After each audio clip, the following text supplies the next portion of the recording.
Goliath in the Bible, the Philistine giant slain by David, who thereby achieved renown. The Philistines had come up to make war against Saul, and this warrior came forth day by day to challenge single combat. Only David ventured to respond, and armed with a sling and pebbles he overcame Goliath. The Philistines, seeing their champion killed, lost heart and were easily put to flight.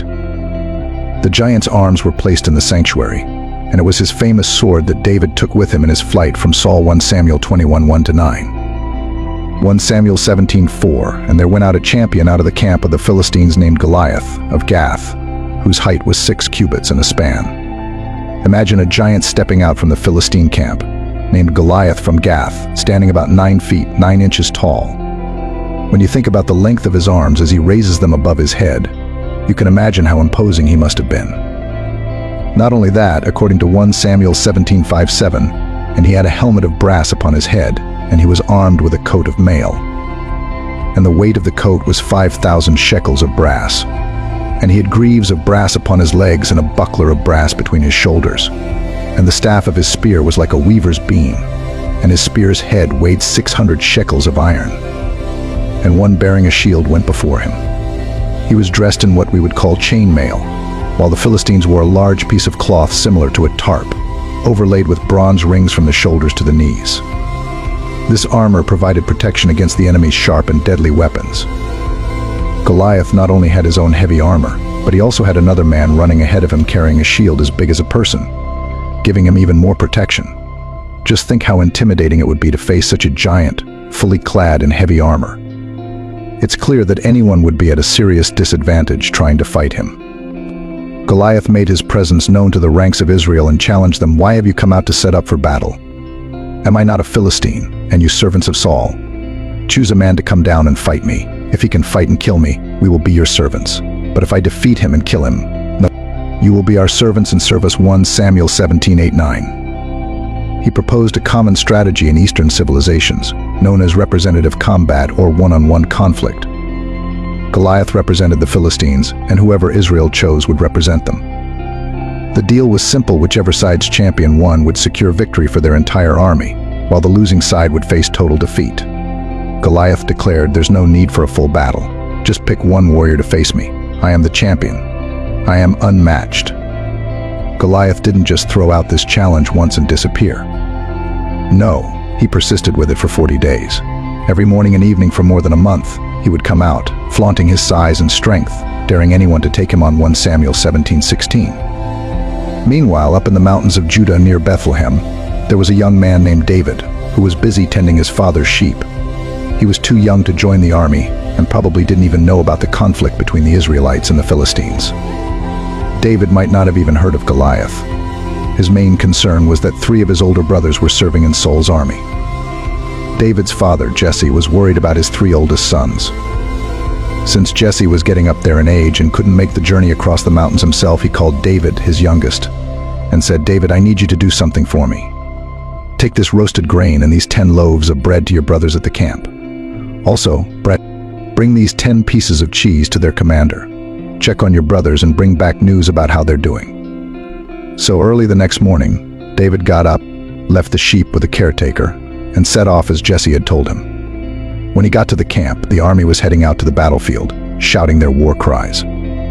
David left his baggage with the baggage handler and hurried to find his brothers.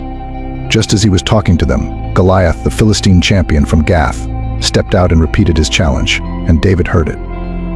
As David got closer to the Israeli camp, he saw the troops getting ready for battle. Standing with his 3 brothers, he heard a loud shout from across the valley. Immediately, everyone around him started running back to their tents in fear. When the men of Israel saw Goliath, they fled from him, terrified. This was the 41st day that the Israelites had faced Goliath, but this was the first time it had happened to David. Then David spoke to the men who were standing by him, saying, "What shall be done to the man who killeth this Philistine and taketh away the reproach from Israel? For who is this uncircumcised Philistine, that he should defy the armies of the living God?" The people answered him in accord with his word, saying, "So shall it be done to the man who killeth him." 1 Samuel 17:26-27. David then met King Saul. David said to Saul, "Let no one lose heart on account of this Philistine. Your servant will go and fight him." Saul replied, "You are not able to go out against this Philistine and fight him. You are only a young man, and he has been a warrior from his youth." David was enraged by this. He said, "Your servant has killed both the lion and the bear, and this uncircumcised Philistine will be like one of them, for he has insulted and challenged the armies of the living God." David said, "The Lord who rescued me from the paw of the lion and from the paw of the bear, he will rescue me from the hand of this Philistine." And Saul said to David, "Go, and may the Lord be with you." Then Saul dressed David in his own garments, put a bronze helmet on his head, and put a coat of armor on him. 1 Samuel 17:37-38. Saul put a coat of armor on David and a bronze helmet on his head. David strapped on the sword over his tunic and tried to walk around, but he wasn't used to them. "I can't go in these," he told Saul. "I'm not used to them." So he took them off. Then he grabbed his staff, picked 5 smooth stones from the stream, put them in the pouch of his shepherd's bag, and with his sling in hand, approached the Philistine. 1 Samuel 17:32-40. So here's David, dressed in his simple shepherd's robes, armed with just his sling and staff, ready to fight. Meanwhile, the Philistine, with his shield-bearer in front, kept coming closer to David. He looked David over and saw that he was just a boy, healthy and handsome, and he despised him. "Am I a dog that you come at me with sticks?" he sneered, and then cursed David by his gods. "Come here," he said, "and I'll give your flesh to the birds and wild animals." David replied, "You come at me with sword, spear, and javelin, but I come against you in the name of the Lord Almighty, the God of the armies of Israel, whom you have defied. Today the Lord will deliver you into my hands, and I'll strike you down and cut off your head. This very day I will give the carcasses of the Philistine army to the birds and wild animals, and the whole world will know that there is a God in Israel." 1 Samuel 17:41-46. Consider the possibilities.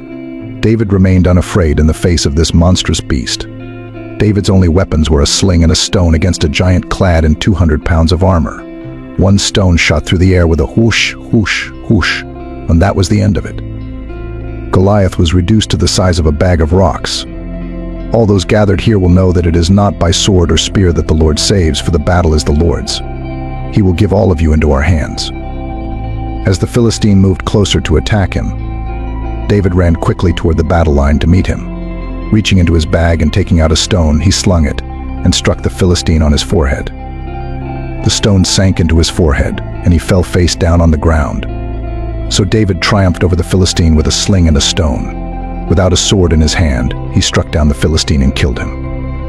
David ran and stood over him. He took hold of the Philistine's sword and drew it from the sheath. After he killed him, he cut off his head with the sword. When the Philistines saw that their hero was dead, they turned and ran. 1 Samuel 17:47-51. The Israelites returned from chasing the Philistines and plundered their camp. 1 Samuel 17:52-53. Then David brought the head of the Philistine to Jerusalem, but he put his weapons in his tent. 1 Samuel 17:54. The biblical story of David and Goliath is one of the most well-known from the Bible, showcasing a lesson in courage and faith. Was Goliath a Nephilim? Some scholars believe that Goliath, the Gittite, a Gath resident, belonged to a race known as the Nephilim. Other experts argue that Goliath was a refate because the Nephilim were destroyed in the Great Flood during Noah's time. Only Noah's family survived. Nearly 20 times in the Bible, the Nephilim are mentioned. Deuteronomy 2:11 and Deuteronomy 20:22, Joshua 12:4, Deuteronomy 3:11-13. For only Og, king of Bashan, remained of the remnant of giants. Behold, his bedstead was a bedstead of iron, is it not, in Rabbath of the children of Ammon? 9 cubits was the length thereof, and 4 cubits the breadth of it, after the cubit of a man. And this land which we possessed at that time, from Aroer, which is by the river Arnon, and half Mount Gilead, and the cities thereof, gave I unto the Reubenites, and to the Gadites and the rest of Gilead, and all Bashan, being the kingdom of Og. Gave I unto the half-tribe of Manasseh, all the region of Argob, with all Bashan, which was called the land of giants. Some scholars believe the Philistines descended from the Anakim. Goliath's champion status is enhanced by the fact that Gath was an ancient Anakim stronghold. Some scientists believe Goliath has an identifiable family tree, implying autosomal dominant inheritance, which causes familial acromegaly or gigantism.